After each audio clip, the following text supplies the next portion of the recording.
आप सभी को मेरी तरफ से जय मसीह की। परमेश्वर ने आपको क्यों चुना? वाई? क्या परमेश्वर ने सिर्फ हमें इसलिए चुना कि हम जैसे जी रहे हैं वैसे ही जीते रहें या वो करते रहें जो हमें अच्छा लगता है? मैं आपका भाई अमन मसीह आपको कुछ बताना चाहता हूँ जो मैंने भी अपने जीवन के अंदर लागू किया।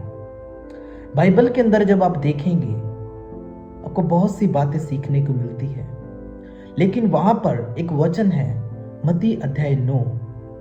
जब आप पढ़ेंगे उसमें इस प्रकार से लिखा है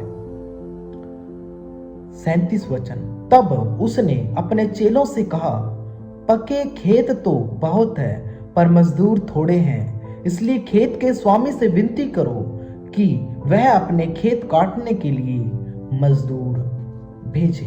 आमेन। इसमें लिखा है कि पके खेत बहुत हैं लेकिन मजदूर थोड़े हैं। मैं आपको आसान तरीके से समझाना चाहता हूं, आप जरूर सुने अच्छे से। एक बार मैं मार्केट में गया तो मैंने देखा कि एक दुकान के बाहर पर्चा लगा हुआ था जिस पे इस प्रकार से लिखा था कि काम करने के लिए लड़कों की जरूरत है और वहां पे काम करने के लिए जगह थी। मैं अंदर गया, मैंने उनसे बात की, क्या मुझे ये काम मिल सकता है? उन्होंने थोड़े बहुत सवाल पूछे, उसके बाद ये पूछा क्या मैंने कभी ये काम किया है, क्या मैं इसका थोड़ा बहुत एक्सपीरियंस रखता हूं? मैंने कहा नहीं, मैंने ये कभी नहीं किया। वो कहते कोई बात नहीं, अब थोड़े टाइम आए और आप सीखेंगे, उसके बाद हम आपकी सैलरी रख देंगे। ये उदाहरण दे रहा हूं मैं आपको कि उसके अंदर काम करने के लिए जगह थी लेकिन मैं तो तैयार ही नहीं था।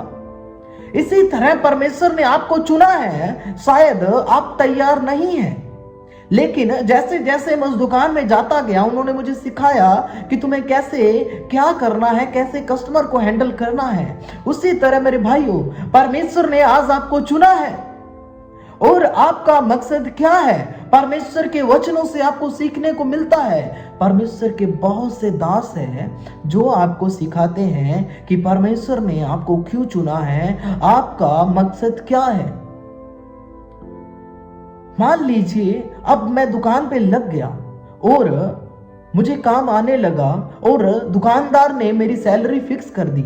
ये उन मसीह भाई बहनों के लिए जो वचनों को जानते हैं कि आपकी ये एक सैलरी फिक्स कर दी और उसके बाद अगर आप काम नहीं कर रहे तो आप ये उम्मीद लगा के बैठे हो कि जितनी तारीख को मेरी सैलरी आएगी उस सैलरी का आप इंतजार कर रहे हो। अरे आपने तो काम ही नहीं किया तो सैलरी कहां से आएगी?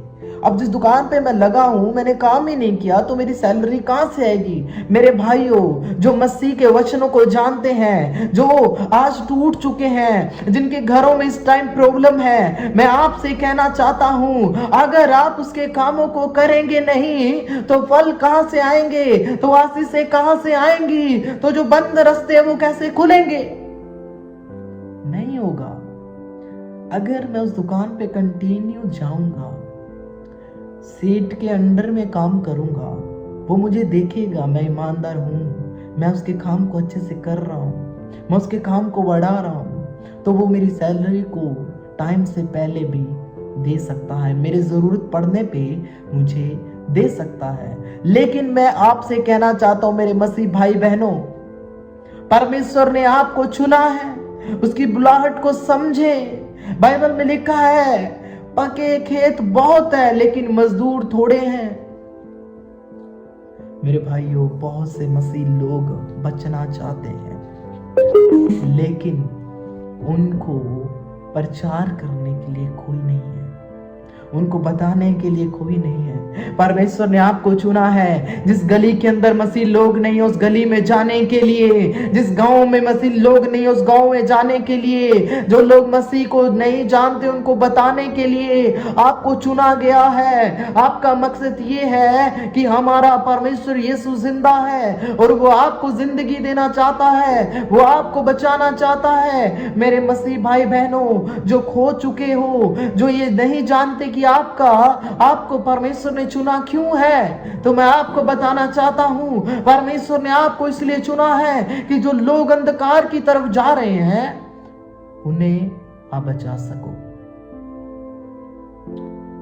उन्हें बचाना हमारी जिम्मेदारी है, और जब आप उसके कामों को करोगे, मैं आपसे कहता हूं आपको आशीष से, बरकतें और टाइम पर अपनी सैलरी जरूर मिलेगी जिसका आप इंतजार कर रहे हो। जिन कामों के लिए आप सोच रहे हो मेरे काम नहीं हो रहे हैं, वो आपके काम होने लगेंगे। कैसे?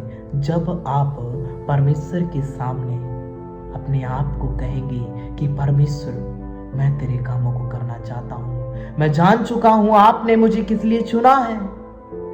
आमेन। अपनी बुलाहट को समझें और इस वीडियो को उनके साथ भी जरूर शेयर करें जो परमेश्वर में बढ़ना चाहते हैं। मैं फिर से आपको कहता हूं, अगर आप परमेश्वर की आशीषों को पाना चाहते हैं, उसके वचनों को मानिए, उसका सुसमाचार कीजिए, और ये याद रखें, आपके फल आपको तब मिलेंगे जब आप परमेश्वर का कार्य करेंगे। God bless you.